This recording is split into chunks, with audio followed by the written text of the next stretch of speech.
All right, welcome. Thank you. Thanks for your patience. And in the spirit of the renewed flexibility that we have with the new education law, the Every Student Succeeds Act, we also will be flexible since our slides are not working and engage in a conversation about what the future holds for the United States in terms of federal education policy, what's next for states and localities. So let me go ahead and get us kicked off. I'm Susan Patrick. I'm the president and CEO of iNACOL. We're a nonprofit organization focused on transforming education systems through competency-based, blended, and online learning. And we believe that the future is bright with the possibilities of powerful, personalized learning experiences to meet each child's needs. With me today is Lillian Pace, who's the Senior Director for National Policy at KnowledgeWorks, and Paul Leather, who's the Deputy Commissioner for the New Hampshire State Department of Education. We are at one of the most important crossroads in American history as far as K-12 education goes. On December 10th, 2015, when the President signed the bipartisan bill, ESSA, or the Every Student Succeeds Act, we entered a completely new era. Where anybody in the room, raise your hand, who ever complained about No Child Left Behind? The future is now.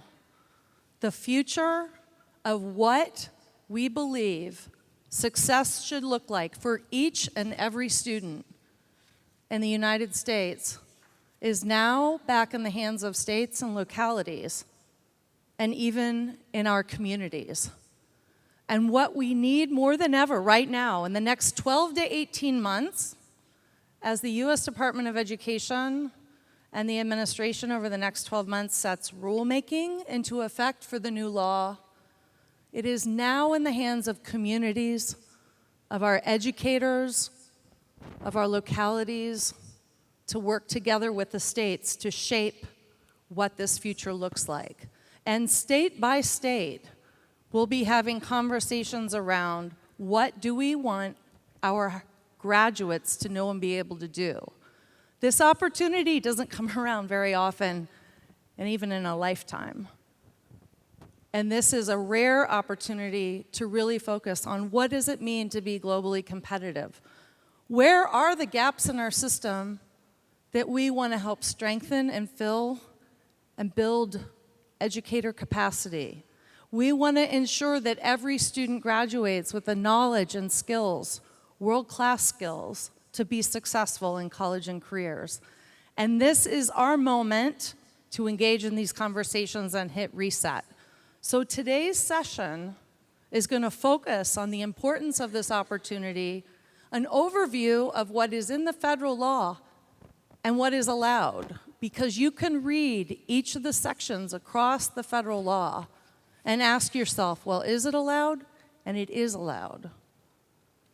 Each of the questions and important policy concerns that are back in the hands of states and in the hands of our localities, we need to ensure equity, and we need to ensure high rigor and high bars of excellence for all of our students. So without further ado, we must challenge ourselves to think about what the future of education looks like and how we align our accountability to ensure that achievement that every student is achieving from the bottom up and also from the top down, but looking at where in the middle these gaps that have been pervasive in our system for so long can be filled and supported. And with that, Lillian, I'll turn it over to you for an overview of the Every Student Succeeds Act. Great, thank you. So, as Susan mentioned, there is an incredible opportunity with this new law. If I left you with any message today, it's that we are at a turning point for states and districts that have been interested in advancing personalized learning systems but didn't have the policy flexibility to do that under No Child Left Behind. Literally every one of those complaints from No Child Left Behind that we heard around one-size-fits-all assessment systems, narrow accountability structures, autopsy-style school improvement, all of that can disappear under the Every Student Succeeds Act if states and districts are smart about how they weave together all of these opportunities that exist within the law. Now, the law itself is very vague by design, which is why it's incumbent on those of us that are passionate and care about personalized learning to help states and districts knit together this narrative. So fortunately, in lieu of slides, KnowledgeWorks has released this publication today, which is being handed out now at your tables. This provides a side-by-side view of all of the opportunities as we see them across the new law to advance personalized learning. These are opportunities ranging from accountability and assessments all the way to extended learning opportunities. So I'm going to walk you through some of these areas, but I think the important piece that we have to remember here is that none of this will happen if states are not thoughtful about knitting together this narrative going forward. States are going to have until about spring of 2017 to put together their new vision under this law. We have a lot of time to figure this out, and so we need to start these conversations with states now. If they do not proceed to do this in a high-quality way, if we don't take advantage of these opportunities, the pendulum is going to swing right back. No Child Left Behind was federally driven. It had some wonderful elements to it, but it also was a very strong federal presence. Now we have seen the pendulum swing back to very much a state autonomy position. And so we want to make sure that states are innovative and thoughtful as they take advantage of that opportunity. So first, I want to talk about assessment. The new law provides a number of incredible opportunities for assessment systems. First, states can now break up their annual statewide summative assessments into smaller, more frequent assessments that happen throughout the year. So data is incredibly useful so that we can design supports and interventions in real time so that students can achieve proficiency instead of an after-the-fact look. States also have the opportunity to use computer adaptive assessments. So for those of you who aren't familiar with computer adaptive assessments, if you take a particular test and you get a question and you get it right, then you get another question thrown at you that's a little bit harder. If you get it wrong, then you have a question that's a little bit easier. And over time, the test gets really smart and figures out exactly what your proficiency level is. Well, now we can design a system around that particular technology that helps us identify exactly where students are instead of masking them by just looking at grade level performance. Oh, great. I believe we have slides. All right. So reset, I'll get us caught up real quick. We have a new opportunity to redefine what student success looks like in graduation. This isn't working, so. And focus on competency-based pathways and personalized learning. And we'll turn it over to opening up anytime, any place learning. And more state policy has been moving in this direction, and our opportunity is here with ESSA. Okay, so Susan's wanting me to back up a little bit now that we have slides, so I'm going to do that. But I'll try to move quickly because I know we are now short on time. So just quickly, some overview of some adoption facts about the new law. You can see in the quote at the top, the president, when he signed it on December 10th at the White House, he said, "This is a Christmas miracle." It really was a miracle. particular law passed by a significant bipartisan margin. You can see the numbers there in the House of Representatives and the Senate. After 8 years of debate, we finally got a massive piece of important legislation through in an increasingly divided Congress, and I think it's a testament to how powerful education is.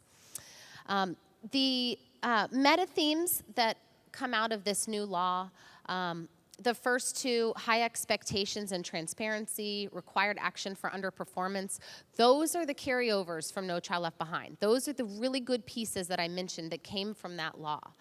We do need to set high expectations for students. We do need transparency. We do need to make sure that students are not trapped in chronically underperforming schools. That is an equity issue. That is a civil right. But we saw this pendulum swing now towards more state autonomy. There's a tremendous amount of flexibility, and as I said in the opening, it's very much up to states to leverage that in a high quality and responsible way. Local control, there's also tremendous themes throughout the law around local control. This is particularly of interest to many members in the U.S. House of Representatives. There's a trend towards trusting district leaders again to design education systems that work for students. Program consolidation. This is a shocking fact, but there were literally 50 programs consolidated in this new law. Tremendous amount of shift towards a block grant style approach. States are going to have a lot more flexibility to leverage those resources in thoughtful and innovative ways.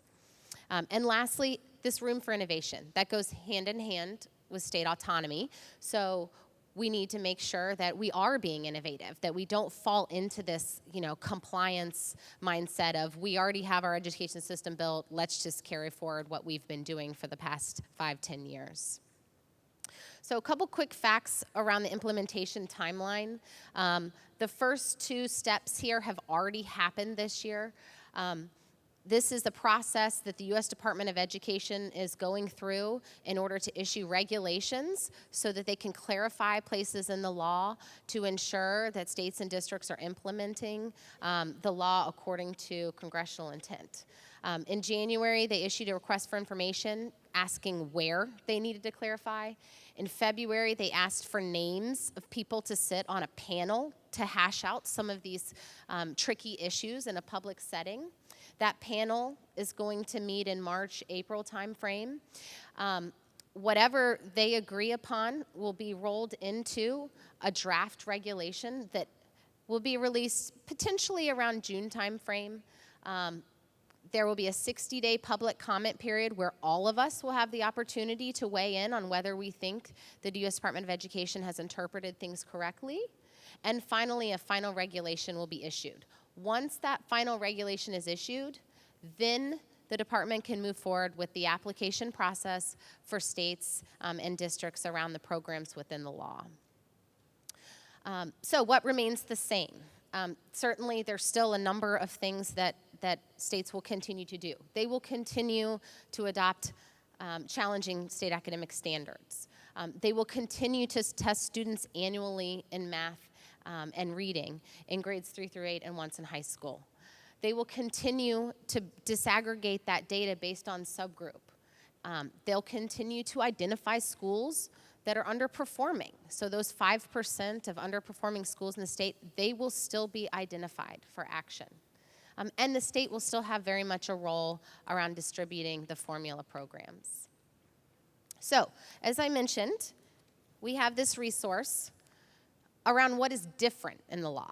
So we talked about what's the same. There's a lot that's different in the law.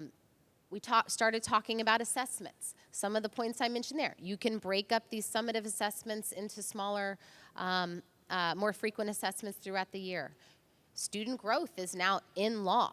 That can be a huge part of an education system where incentives are aligned to make sure every student is growing to proficiency.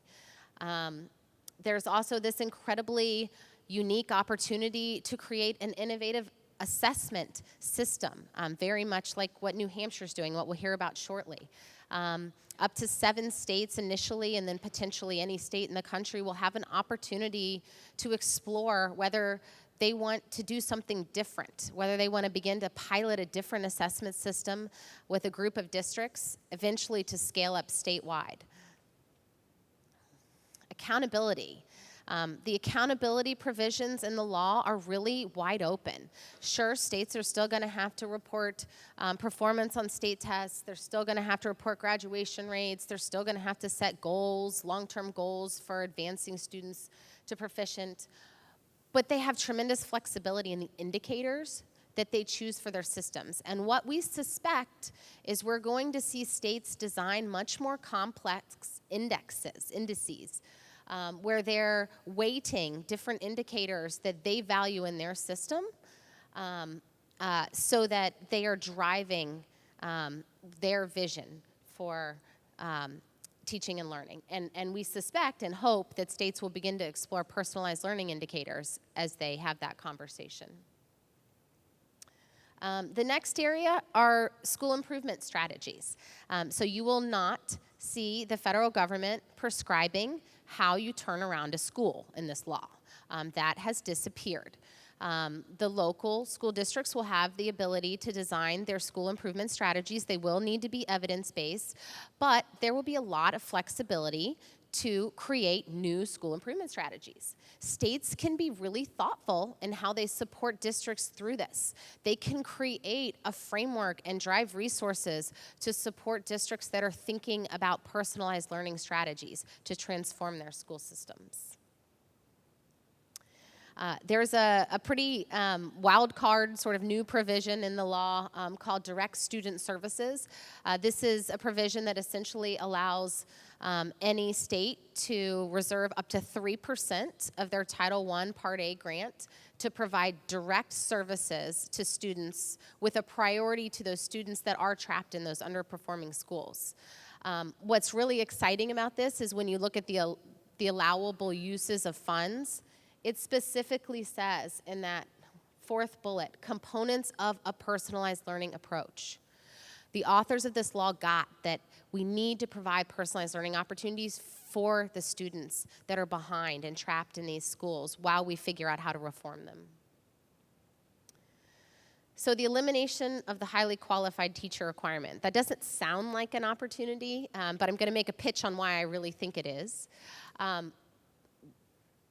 The No Child Left Behind required Title I teachers to be highly qualified. There was a specific definition for what that was.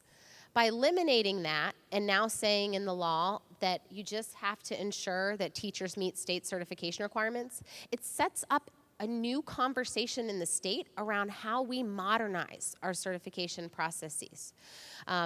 As we talk to districts that are interested in looking at personalized learning, one of the biggest barriers we hear is the certification process. Doesn't recognize these emerging teaching roles that we know are real in these learning environments. So we really have an opportunity to redefine what that bar looks like around educator quality. Similarly, there's a nice provision for our leaders. So there's a provision that allows states to reserve 3% of their Title II Part A funds to focus specifically on leadership development. And you can think about a way that states could be really creative with using those dollars to drive resources into those schools where we see a significant underperformance, making sure those leaders receive customized, personalized professional development opportunities to really build their capacity to turn those schools around. So I mentioned that there were 50 programs consolidated under the law. They're all falling under this one big block grant called the Title IV Student Support and Academic Enrichment Grant. The authorization level is as high as it would have been if all of those programs were authorized separately. So there's an exciting opportunity, assuming Congress funds it at that authorized level, to really do something different with these funds, for states to use them to drive innovation in their states, to think about how to create more flexibility for districts that are really trying to think outside the box around these focus areas for the program: well-rounded education, use of technology, improving school conditions for student learning. The 21st Century Community Learning Centers grant program, this is the big pot of federal money that supports after-school dollars. It was reauthorized, it continues. However, it was modernized a little bit to focus on also these enrichment, extended learning opportunities, these enrichment activities that happen in an extended day or outside the school setting. And what we're hoping is that states are thoughtful about how to align their vision for personalized learning to ensure that those dollars are supporting high-quality, credit-bearing learning experiences for students both inside and outside of the classroom that are aligned to standards. And I know New Hampshire has done some pretty exciting work in that already, so they're really a leader in helping drive this initiative forward. And the last piece I'll flag is this new program for community support for school success grants. So it really authorizes two separate focus areas. The first is called Promise Neighborhoods, and the second is Full Service Community Schools. These are initiatives that get our community partners involved in creating a personalized learning vision for students that provide the deep support services that students need to ensure that they excel, that really align resources across the cradle to career continuum. So really excited to see the role of community partners recognized and hopeful that states are thoughtful as they think about how to leverage those pots of funding. Okay. Thanks, and I'll just highlight a few pieces here. There's a quote from Terry Holliday, who's the former commissioner of Kentucky, who said, "There's a charge out there right now, which is don't let the dogmas of the past, don't let the dogmas and the way we construct our ideas around next-gen accountability or systems of assessments limit our conceptions about what's possible in the future, what the future would look like." And so just to highlight, it's really important for communities, for localities, for schools, for educators, parents to be engaging in these conversations. We've gone from, if you think about next-gen accountability, we've gone from the last 15 years, and before that, having no data, to relying completely on a single score once a year in age-based, grade-based cohorts. That is still data poverty. When you're trying to look at how do we move from compliance to continuous improvement of our system, again, building in that educator capacity, helping to support doing what's right for our kids, for our educators, we can conceptualize a future with data-rich environments that are aligned to student-centered learning. And here to help us really think through that, Paul Leather and the incredible work that he's done on competency-based learning and designing the first next-gen model that we have in the state for accountability. So Paul, thanks for being here to present on PACE. Thank you, Susan, and thank you for asking me to join you and Lillian up here on the stage. Susan's going to turn the slides for me. Not quite yet, but I am going to talk about our New Hampshire Pilot, which is in many ways a precursor or a forerunner of the Innovation Demonstration Authority. We thought we would do this because we're not suggesting that you do it New Hampshire's way, but that you perhaps learn from our mistakes and learn from some of the things that have worked that we've done, which give you some ideas if you were to go into this innovation demonstration. We call the pilot PACE, not after Lillian, although I'd like to say that was the case, but it's more an acronym of Performance Assessment of Competency Education. There have been a lot of thinking about accountability over the last 3 to 4 years. We look, along with the other states and the Chief State School Officers Innovation Lab Network, for a new kind of accountability. Really one, we've called it Accountability 3.0, whatever number you're going to put to it. It looks at a much wider array of measures to help us get to a deeper understanding of college and career success. One that supports shifts in teaching and learning to a system that is more personalized, competency, and project-based, and one that more directly balances formative and summative assessments around a student-centered approach as opposed to a top-down, standards-based approach. In an earlier session today, there was a question about, how can we put all of this together and not be so standards-based? if I'm paraphrasing it correctly. That's something we paid a lot of attention to. In the last couple years, Linda Darling-Hammond, along with Jean Wilhoit and Linda Pittenger, put out a paper describing the 51st state accountability. You go right down to the, there you go. One more, there you go.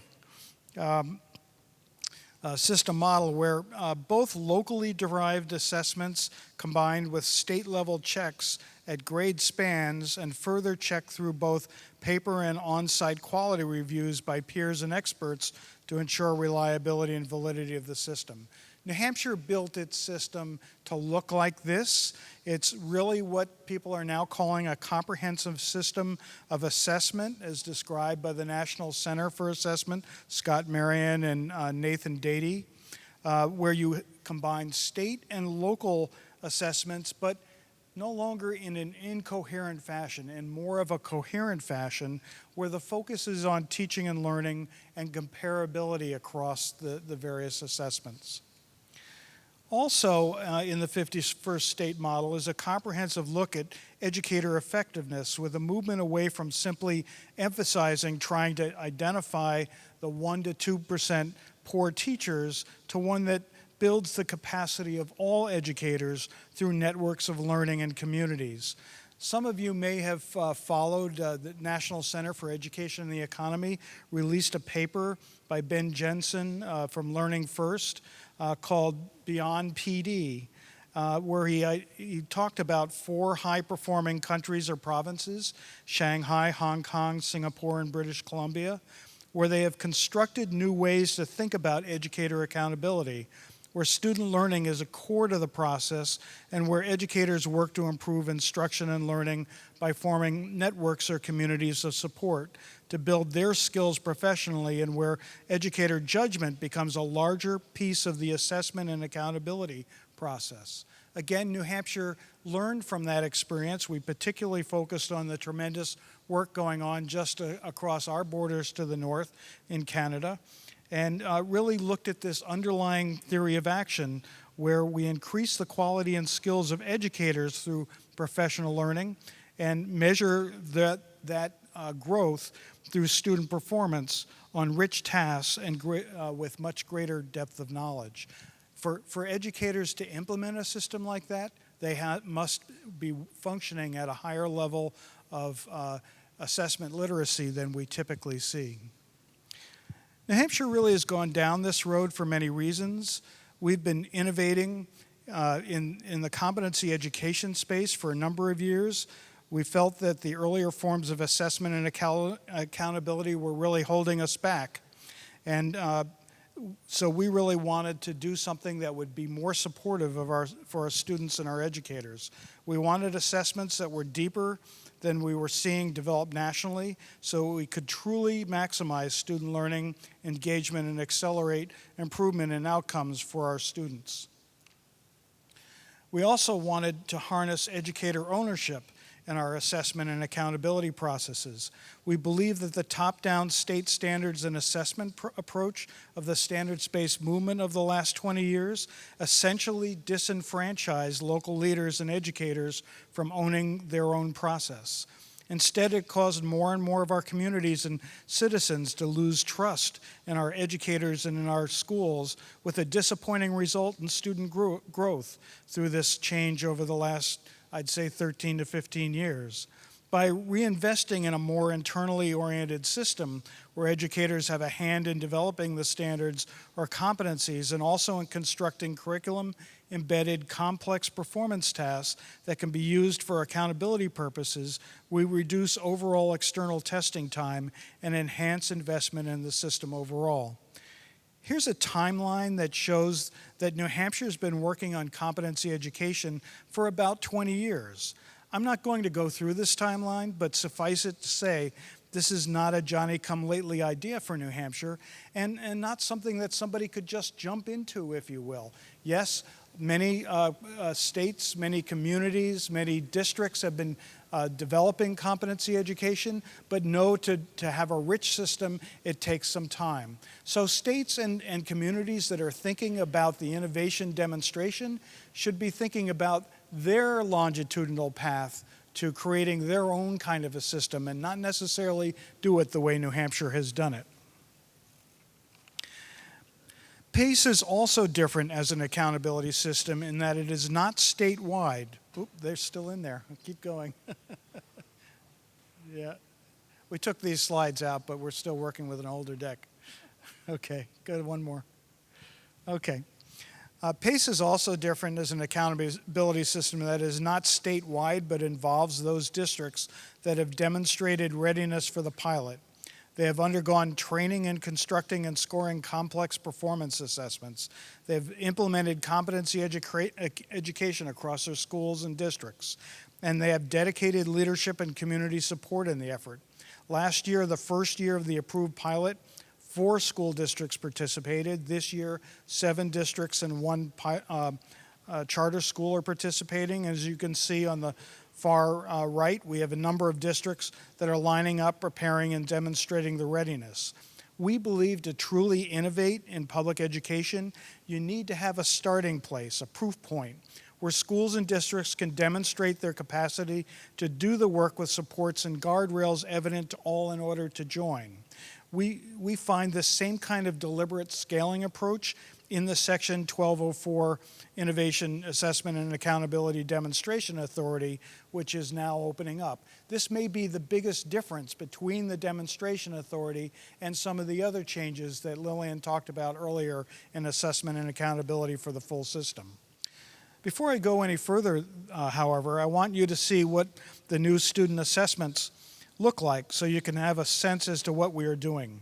Here's a geometry common PACE task constructed by the high school math teachers in the PACE districts. Students are asked to take on the engineering problem of designing a water tower, one that is efficient, and to use mathematical principles as they do the work. As a hint, there actually is a correct answer. Those here who remember their geometry lessons from high school know that a sphere will hold the most volume with the least surface mass. But with that said, students are also called on to develop this real-world problem and come up with 2 solutions, to write a proposal and to justify the recommendations as well as doing the math. Here's another task, this time a middle school science task. Students are asked to study how heat transfers and to design something that will raise the temperature of water solely using the power of sunlight. They start in teams, but are asked to do the research and designs independently. They need to build a solar cooker and test it to see if it actually works, taking down data regarding temperature increases. As you can see here, this assessment is aligned to the next generation science standards, whereas the previous assessment was aligned to the New Hampshire College and Career Ready math standards. We also look to see how students are able to collaborate with each other and to communicate their findings in the previous assessment. These metacognitive skills become more and more essential as to complete these more complex tasks and as are more indicative of what students will be facing in careers and in college as they leave school. I also thought it might, and go one click more, it might be instructive to share with you a little of the timeline for approval of the New Hampshire PACE pilot with the United States Department of Ed. So know that I first pitched this idea to Arnie Duncan when he was 6 months in office. And he said, come back and talk to me when you've got this developed a little longer. I went back a couple years later, March 2012, and we had our first meeting with the secretary. And he said, well, I'd like you to meet with our psychometricians and have you describe the full system. We realized then that even though we had done some work around the psychometrics, we hadn't developed a full system. So it took us another 2 years where we had our second meeting with Arnie Duncan. And after that period of time, we really had the opportunity to describe a full system that we, along with our 4 initial implementing districts, had constructed over time, a full system of assessment and accountability and school improvement. And after both he and Assistant Secretary Deb Delisle sat through the presentation, they were ready to move forward, and they also said that if folks were to put this kind of work into this kind of a presentation, then it would make it easier for us to support and approve such a pilot. I do want to note, though, that this sounds like a smooth and easy process, but know that it wasn't. Even today, we feel a little like Sisyphus pushing the boulder up the mountain. Please note, all along the way, we had local folks on our team and many national supporters as well. And even then, in our September 2014 meeting with the Secretary, we encountered strong doubt that we could do this. So to counter this concern, we emphasized, and just to get, there you go. We emphasized our message that is through the deep engagement, energy, and work provided by our local partners that this can and will be done. And it is through this design that we can better support deeper student learning at the instructional core. One more. We shared the plans and thoughts of our local leaders. The curriculum and assessment administrator from the Sanborn Regional New Hampshire School District, Ellen Hume Howard, was at the meeting with the Secretary and was particularly articulate as to all of the planning and work their district had put into the pilot and the system. After hearing this, both the Secretary and the Assistant Secretary agreed in principle to the concept of our pilot. It was really the local readiness that sold the pilot. So I can't stress enough this idea of partnership. One of the flexibilities in this new law is that states and local educators work together and build a system that works for the state, but also works to support teaching and learning and innovation, if you will, at the local level. Even though this is an innovative pilot based on competency attainment, know that the design was transitional in nature to meet most all of the expectations of No Child Left Behind waiver era when it was first approved. Our competencies are based on national and state standards. There's a strong expectation of competency-based instructional system that supports personalized learning and students moving on when they demonstrate mastery.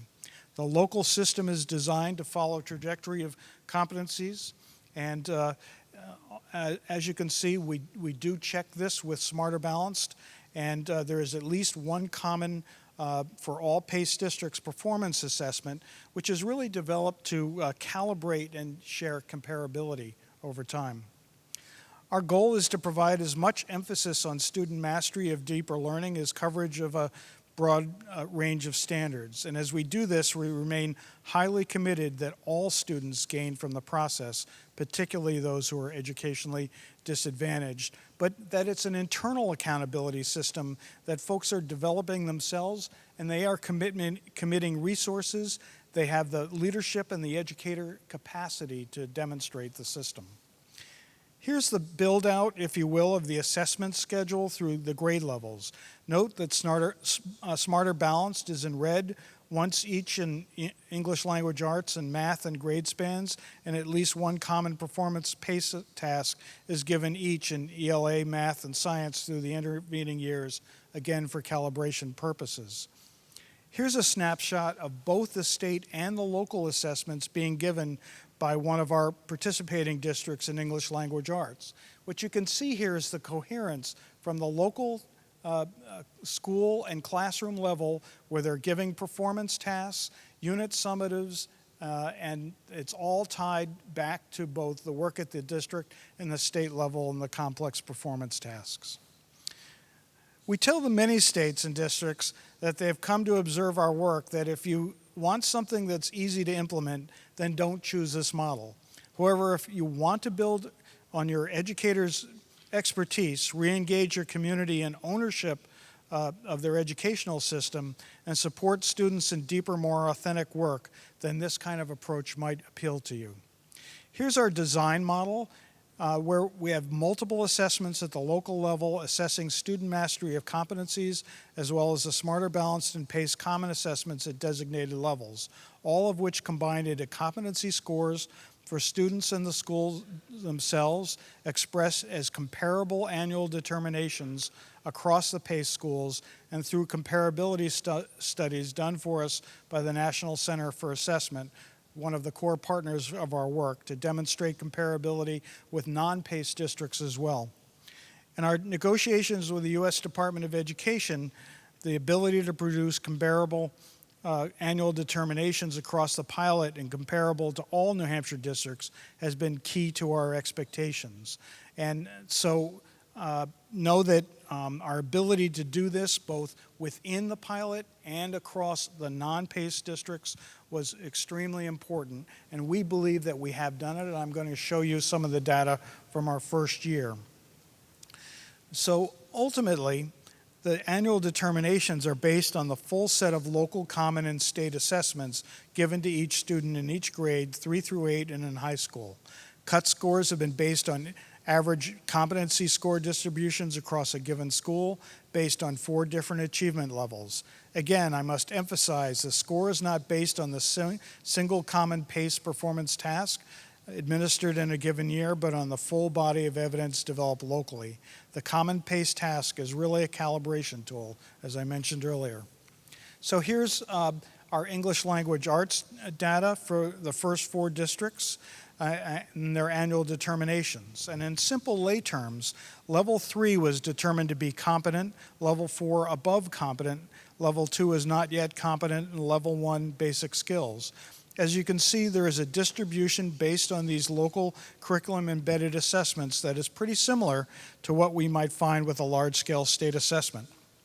This can be seen better here with the bar graph, where the percentage of students scoring competent or better are pretty close to how students score in the achievement level of Smart or Balanced.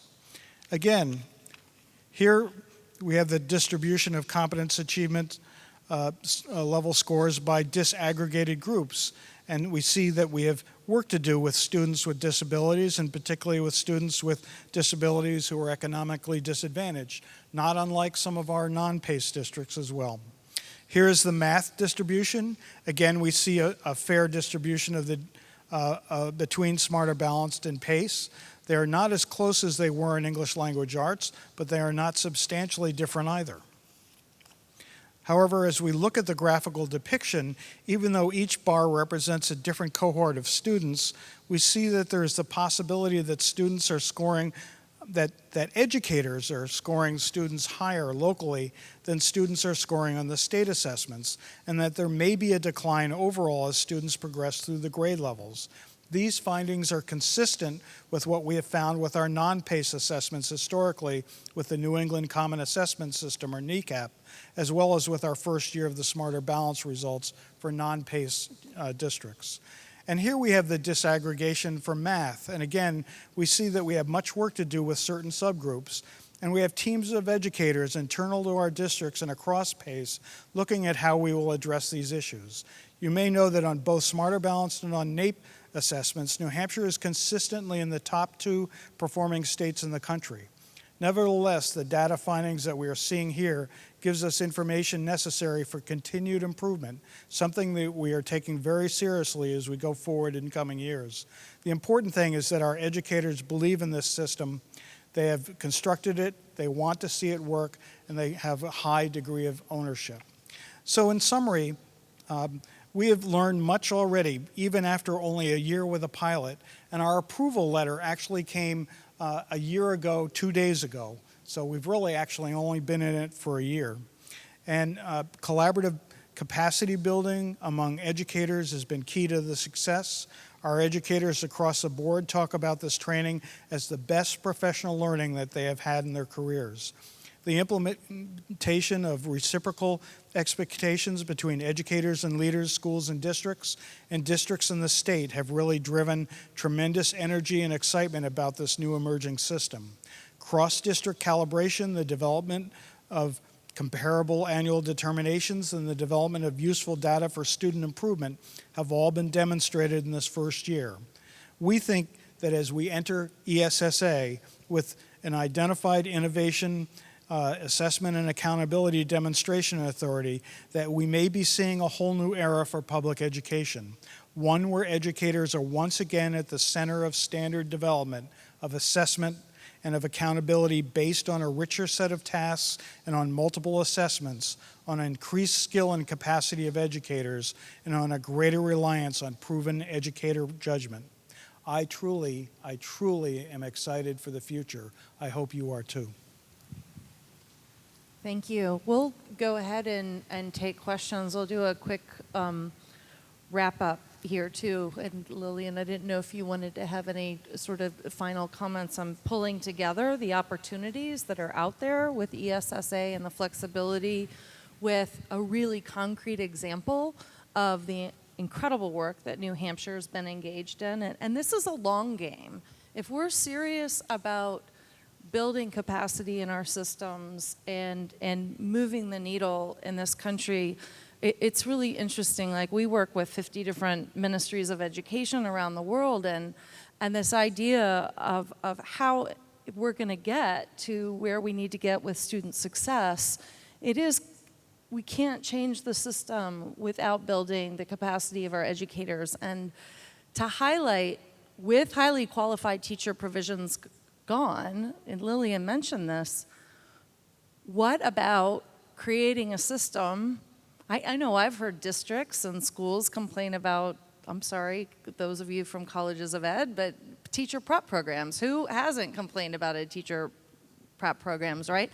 This is an opportunity for districts to get together and say, these are the competencies we want to see, and have true personalized competency-based credentials, micro-credentials, badging, and pulling those together. And by the way, the states have the flexibility to open up alternative pathways for this new kind of credential based on competencies, so that we're building capacity in our educators, they're getting exposure and learning in the same way that we're providing new personalized competency-based learning environments for students. And this is really about realizing the limitations of the system that we have.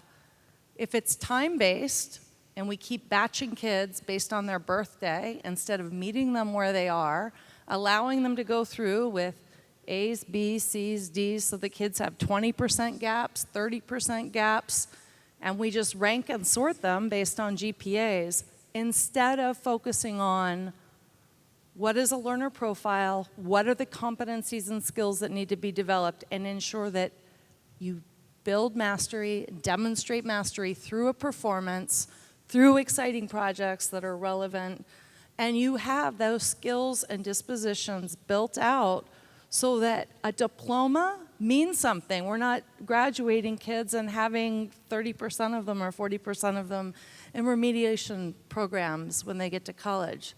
So this is serious stuff, but the system is now unfrozen enough that we can rethink how to build. It's not just bottom up anymore, pre-NCLB, it's not just top down, but it's about what are the checks and balances and system alignment, and how do we build in the capacity for our educators for that professional judgment on these common performance tasks. And this is exciting work, and it's the work that we see in other highly performing countries. I know New Hampshire spent a lot of time examining the highest performing nations and taking steps on how systems of assessments can be coherent, can be aligned.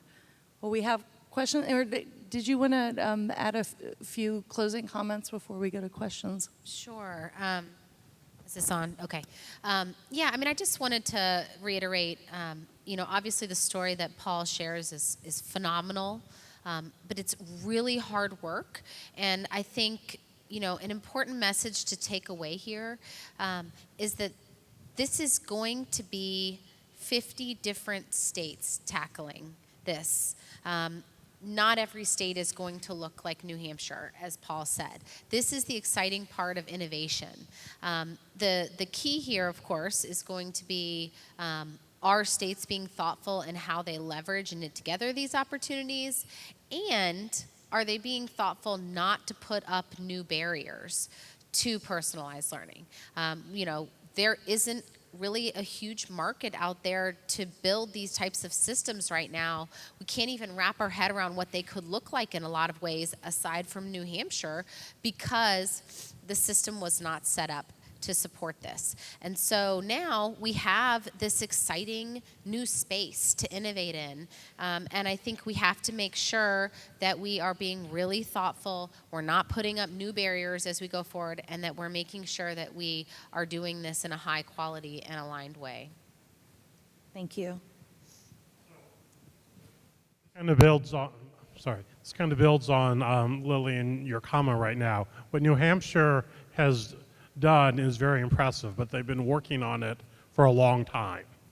So my question is, for states that haven't been working on it for this period of time for New Hampshire, not that it has to be exactly that system, but for a state that's kind of been trapped in the traditional way, how long is it going to take those states to be in place to do something that is truly personalized and competency-based? Yeah, we think that it's going to take at least a couple years of planning initially to build a system, as we did in New Hampshire, and that's with a pretty tight theory of action and a strong group of folks, and really taking advantage of the flexible opportunities in the demonstration project. That's our belief, and then you're going to be able to show what you can do with that group.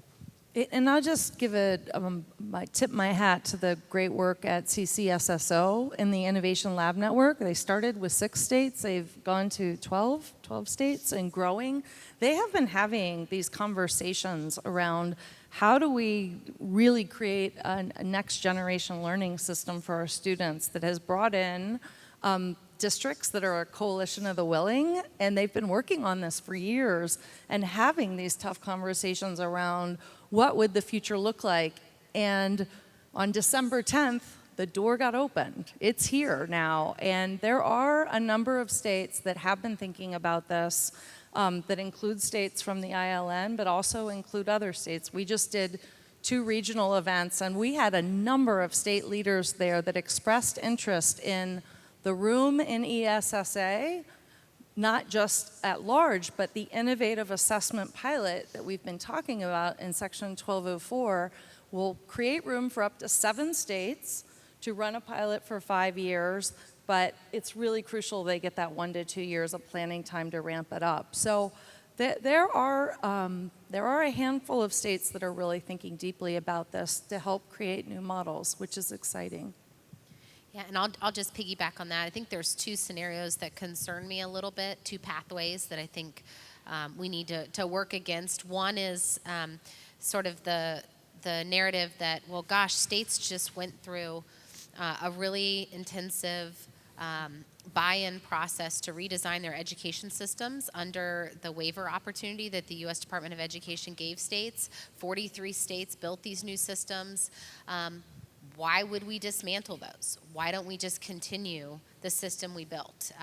And I think what we saw under the waivers, it's not as innovative as what we would like to see. And so that path concerns me. I think the other one is this, well, gosh, you know, this is really hard work, so we're just all going to piggyback. And we're all going to do the same thing. And, you know, I'm concerned that we won't really learn what we need to be successful in that type of situation. Every state is different conditions, different models are going to need to be put in place to work. And so I'm hopeful that we can use this opportunity under the Every Student Succeeds Act as a laboratory of innovation to explore this. Thank you for that. And you mentioned, you know, the work of Dr. Holliday and what they've done in Kentucky and the work that you've been doing in New Hampshire and what have you. How do we ensure that there's a consistency and definition of what student success is and readiness across states in a time when, you know, borders are disappearing and we're you know, working in a much more global economy? How do we ensure that what one state decides is going to transfer to what another state interprets this to be? So the question was around comparability across states. Yeah, I absolutely agree with you. I think, if I didn't emphasize this enough, a state has to have a theory of action of change where they can improve teaching and learning and the learning of their students. And they need to start there, and if they do that and they build a system based on that theory of action, then they've got a chance to make this work for them. If they try to do something that looks like New Hampshire or another state, it's not going to work. I can guarantee you that. So we're not in a one-size-fits-all situation here. It's going to require a lot more of our leadership and our local district leaders to get together and think about where are we and where are we going. And the idea about multiple measures, right? So the door's open. We no longer have to think about here's accountability and there's one test. And that test tells us everything about the system, comparability, how every child's learning. No, we've got multiple measures. And so when you look at other models of multiple measures, you can have, I would say, better information to drive in the hands of educators for personalizing learning and differentiating instruction, in the hands of students and parents, and across those within ESSA, that high school test can be chosen from a range, and you can have other measures too, but it can include ACT and SAT and a number of other internationally benchmarked. So there's a lot more room for being coherent with multiple measures to help empower educators, but to give us better data. And it's not just, oh, this is your choice and you have to base everything around it, which I think is really going to help us go from compliance to continuous improvement. And quite frankly, have much better information about, like right now with this end of year autopsy testing that we've been so tied to, actually masks the size of the achievement gap. If we know kids are coming into 9th grade and they may be 2 grade levels behind or 4 grade levels behind, and the schools that we work on in personalized learning use adaptive assessments that say they have to meet students where they are. If we design learning based on the research on how kids learn best, you can't let them go through with those gaps. They'll just get bigger and bigger. And then you have, all kinds of issues in high school.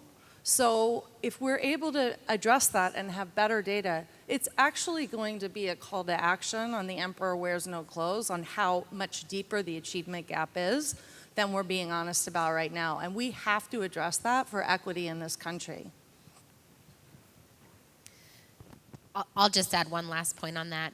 I think we have to remember, too, that we don't want to necessarily focus so much on comparability to the old system. This is about building more rigorous and better assessments that capture a much deeper picture of student knowledge, as Susan was articulating. And so, yes, we want to make sure that we're holding kids to the same standards, but we need to make sure that our benchmark isn't looking back at the old system that didn't tell us what we needed to know. And on that note, we'll wrap up the panel and join me in thanking our panelists today for this presentation. Thank you.